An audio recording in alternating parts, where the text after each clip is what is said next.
Acredita-se que as bactérias sejam os primeiros organismos vivos a surgir e habitar o planeta Terra.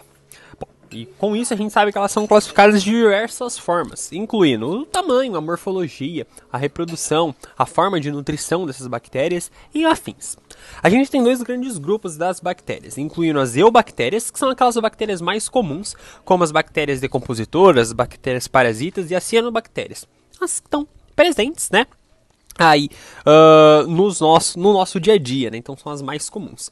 Já as arqueobactérias, que é o outro grupo das bactérias, são seres autótrofos, fotossintetizantes ou quimiosintetizantes, sendo extremófilas, ou seja, elas se adaptam a ambientes e estruturas muito diferentes, né, das condições que nós conhecemos para a vida, né? Então, aquelas bactérias que estão no fundo dos oceanos, nas geleiras e afins. O método de coloração de Gram é um método que vai destinar as bactérias em gram-positivas e gram-negativas. É um procedimento, né, realizado, né, laboratorial.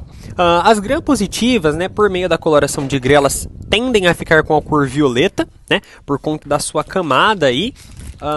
E aí as gram-negativas, né, são aquelas que, por meio do procedimento da coloração de Gram, elas ficam com a cor avermelhada.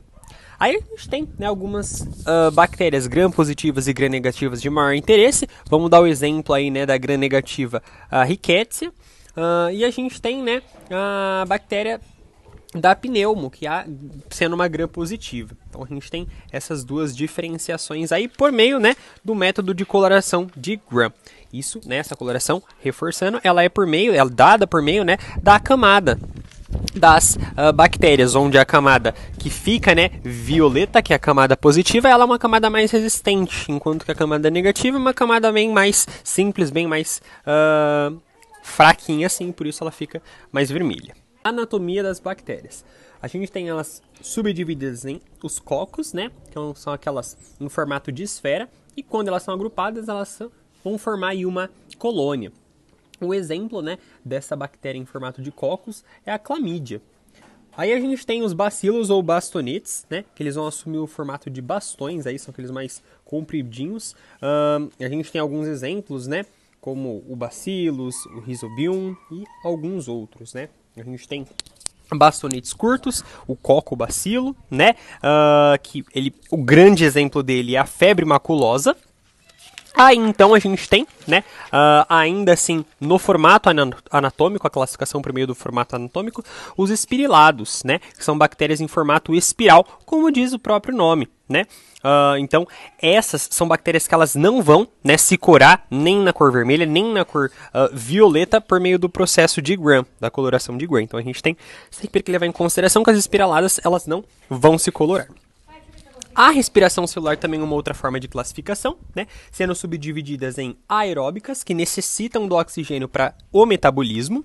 A gente tem as anaeróbicas, que só crescem na ausência do oxigênio, e as anaeróbicas facultativas, que elas utilizam o oxigênio, mas também elas podem crescer sem o oxigênio, na sua ausência. A classificação dessas bactérias é por meio da reprodução, né? A forma com que elas vão se reproduzir ali no organismo. A gente tem a assexuada, que é a divisão sem troca de material genético, onde a bactéria ela só vai se dividir, né, em duas.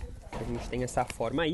Assexuada, onde ocorre a troca do material genético, né, permitindo com isso a variabilidade e melhora da espécie de forma genética. E a gente tem também a esporulação, uma outra forma de reprodução das bactérias, né, onde a bactéria anaeróbica ela entra em contato com o ambiente aeróbico e entra em estado de alerta, né? E forma um esporo rígido em volta do material genético, né? Então a bactéria está quase morrendo, ela solta aí um esporo que vai ficar bem englobadinho, e aí com esse esporo ela vai conseguir dar continuidade aí, vai permanecer na reprodução. A gente tem uma importante observação aqui, que a reprodução sexuada, ela se sobressai da assexuada justamente por permitir uma variabilidade genética para as bactérias. Por fim, a gente tem a nutrição como última forma de classificação das bactérias, onde as heterotrofas são incapazes de sintetizar o próprio alimento. Então, respiração, fermentação lática ou alcoólica. E a gente tem também, né, as autótrofas, que são capazes de sintetizar a sua nutrição através, né, de dois processos, fotossíntese, né, que é energia solar, ou a quimiossíntese, que é energia por reação de oxidação.